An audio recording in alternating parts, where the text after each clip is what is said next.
કામિકા એકાદશી ભગવાન વિષ્ણુને સમર્પિત છે અને ભક્તો તેને ખૂબ જ ઉત્સાહથી ઉજવે છે. તે દર વર્ષે અષાઢ માસના કૃષ્ણ પક્ષની 11સે ઉજવવામાં આવે છે.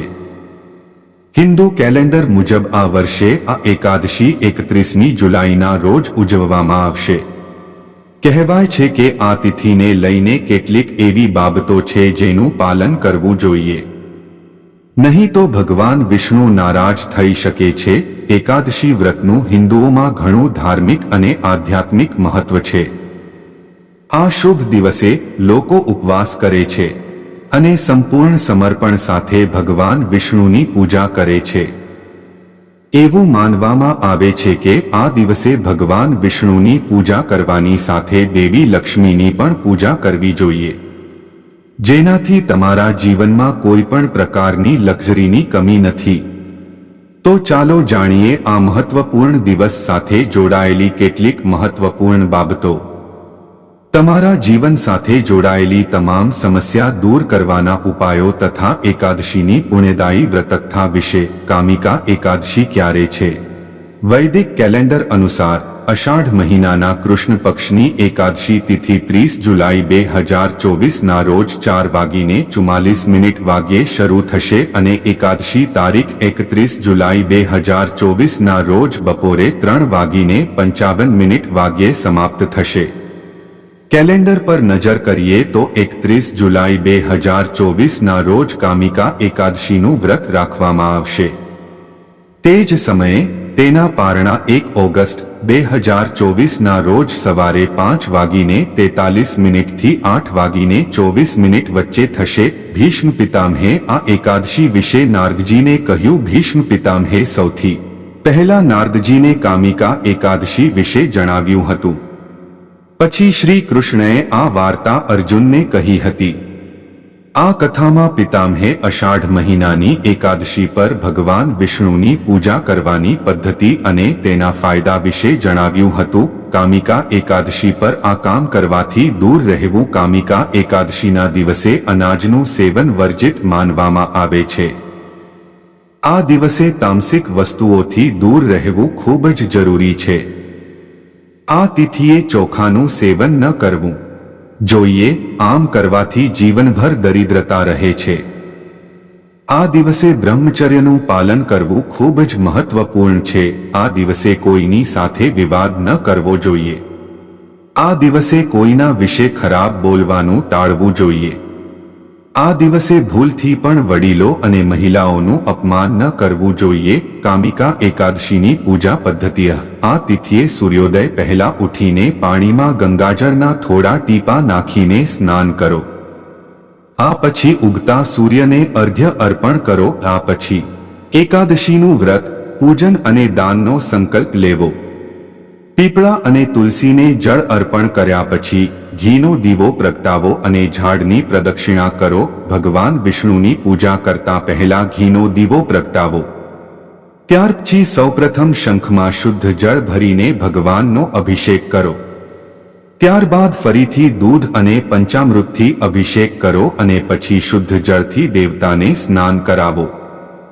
ભગવાનને શણગારો. ભગવાન વિષ્ણુને ચંદન, અક્ષત, ગુલાબ અને પારિજાતના ફૂલ અર્પણ કરો. મંજરીની સાથે તુલસીના પાન ચઢાવો.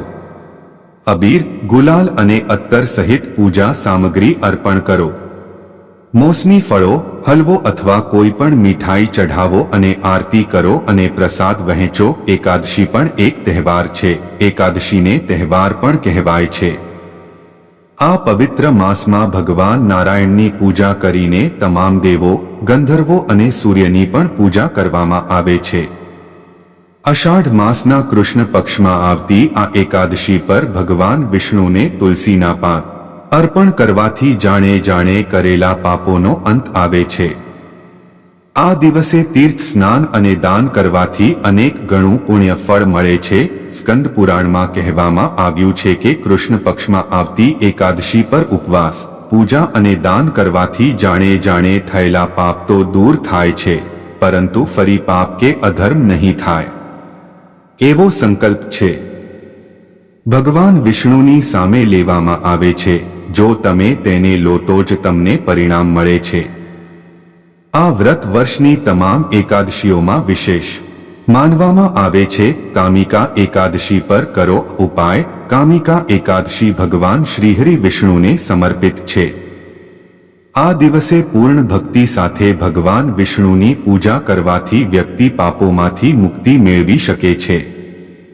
કામિકા એકાદશીના દિવસે કેટલાક ઉપાય કરવાથી ન માત્ર આર્થિક સમસ્યાઓ દૂર થાય છે પરંતુ જીવનમાં સુખ સમૃદ્ધિ પણ વધે છે.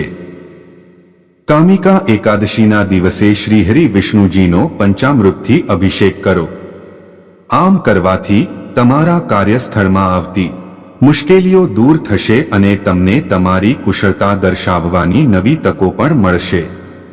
જો તમારા વિવાહિત જીવનમાં મતભેદની સ્થિતિ ચાલતી હોય અને પરેશાનીઓ દિવસે ને દિવસે વધી રહી હોય તો કામિકા એકાદશીના દિવસે માતા તુલસીની પૂજા કરો. આ દિવસે લક્ષ્મી માતા અને તુલસી માતાને શણગારની વસ્તુઓ અર્પણ કરો. કામિકા એકાદશી પર દાન કરવાનું વિશેષ મહત્વ માનવામાં આવે છે. તેથી તમારા જીવનમાંથી બધી મુશ્કેલીઓ દૂર કરવા માટે કામિકા એકાદશીના દિવસે કોઈ ગરીબ અથવા જરૂરિયાતમંદ વ્યક્તિને ભોજન કરાવો અથવા પૈસા દાન કરો. કામિકા એકાદશીના દિવસે શ્રીમદ ભાગવત કથાનો પાઠ કરવો ખૂબ જ પુણ્યકારક માનવામાં આવે છે. જો તમે આર્થિક સમસ્યાઓથી પરેશાન છો તો કામિકા એકાદશીના દિવસે બ્રાહ્મ મુહૂર્તમાં ભગવાન વિષ્ણુની પૂર્ણ ભક્તિ સાથે પૂજા કરો અને એક પાન પર ઓમ વિષ્ણવે નમઃ લખીને ભગવાનના ચરણોમાં અર્પણ કરો. બીજા દિવસે આ પાનને પીળા કપડામાં લપેટીને તિજોરીમાં રાખો. કામિકા એકાદશીના દિવસે પીપળાના ઝાડ નીચે ઘીનો દીવો પ્રગટાવીને પરિક્રમા કરવાથી ભગવાન વિષ્ણુની સાથે માતા લક્ષ્મીની કૃપા પ્રાપ્ત થાય છે. આવું કરવાથી ઘરની ગરીબી પણ દૂર થઈ શકે છે. માત્ર કથા સાંભળવાથી મળે ઘણું પુણ્ય. કામિકા એકાદશી વ્રતના દિવસે સૌપ્રથમ સંકલ્પ લેવામાં આવે છે અને પછી વ્રતની કથા વાંચવામાં આવે છે. કામિકા એકાદશીની વ્રતકથાનું વાંચન કરનારથી સાથે ધ્યાન અને ભક્તિભાવ સાથે કથા સાંભળવાથી પણ ઘણું પુણ્ય પ્રાપ્ત થાય છે. ધાર્મિક માન્યતા પ્રમાણે કામિકા એકાદશીની કથા વાંચવાથી સૂર્યગ્રહણ અને ચંદ્રગ્રહણ વખતે કેદાર અને કુરુક્ષેત્રમાં સ્નાન કરવાથી જે પુણ્ય પ્રાપ્ત થાય છે તે કામિકા એકાદશીના દિવસે ભગવાન વિષ્ણુની પૂજા અને કથાશ્રવણથી પ્રાપ્ત થાય છે. કામિકા એકાદશી વ્રતની કથા એક સમયે એક ગામમાં એક ક્ષત્રિય રહેતો હતો. તેને પોતાની જાત પર ખાસ કરીને તેની શક્તિ અને બળ પર ખૂબ ગર્વ હતો. ક્ષત્રિય ભગવાનમાં ઘણો વિશ્વાસ રાખતો હતો પરંતુ તેના મનમાં અભિમાન હતું. તે દરરોજ ભગવાન વિષ્ણુની પૂજા કરતો અને તેની પૂજામાં મગ્ન રહેતો. એક દિવસ તે કોઈ અગત્યના કામ માટે ઘરેથી પ્રવાસે નીકળ્યો. રસ્તામાં તેને એક બ્રાહ્મણ મળ્યો. બંને વચ્ચે કોઈ બાબતે બોલાચાલી થઈ હતી. ઝઘડો એટલો વધી ગયો કે વાત મારામારી સુધી પહોંચી ગઈ. ક્ષત્રિય ખૂબ જ બળવાન હતો તેથી બ્રાહ્મણ તેની નબળાઈને કારણે ક્ષત્રિયના હુમલાને સહન કરી શક્યો નહીં અને તે ત્યાં જ ઢળી પડ્યો અને મૃત્યુ પામ્યો. બ્રાહ્મણના મૃત્યુથી ક્ષત્રિય સ્તબ્ધ થઈ ગયો. તેને પોતાની ભૂલ સમજાઈ અને ઊંડો પસ્તાવો કર્યો. આ સમગ્ર વાત ગામમાં આગની જેમ ફેલાઈ ગઈ હતી. ક્ષત્રિયે ગ્રામજનોની માફી માગી અને બ્રાહ્મણના અંતિમ સંસ્કાર પોતે જ કરવાનું વચન આપ્યું. પરંતુ પંડિતોએ અંતિમ સંસ્કારમાં હાજરી આપવાનો ઇનકાર કર્યો હતો. પછી તેણે જાણકાર પંડિતો પાસેથી તેના પાપ વિશે જાણવાની ઈચ્છા કરી.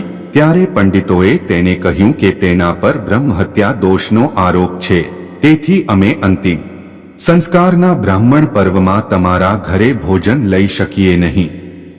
આ સાંભળીને ક્ષત્રિયે બ્રાહ્મણને મારવાના ગુનાનું પ્રાયશ્ચિત કરવાનો ઉપાય પૂછ્યો. ત્યારે પંડિતોએ કહ્યું કે જ્યાં સુધી તે અષાઢ માસની કૃષ્ણ પક્ષની એકાદશી તિથિએ ભગવાન વિષ્ણુની પૂજા ન કરે અને બ્રાહ્મણોને ભોજન ન આપે અને દાન ન આપે ત્યાં સુધી તે બ્રાહ્મણની હત્યાના ગુનામાંથી મુક્ત થઈ શકે નહીં.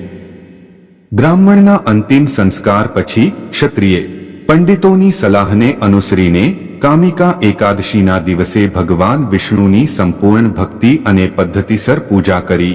પછી તેણે બ્રાહ્મણોને ભોજન કરાવ્યું અને દાન દક્ષિણા પણ આપી. આ રીતે ભગવાન વિષ્ણુની કૃપાથી તે ક્ષત્રિય બ્રહ્મહત્યા દોષમાંથી મુક્ત થયો.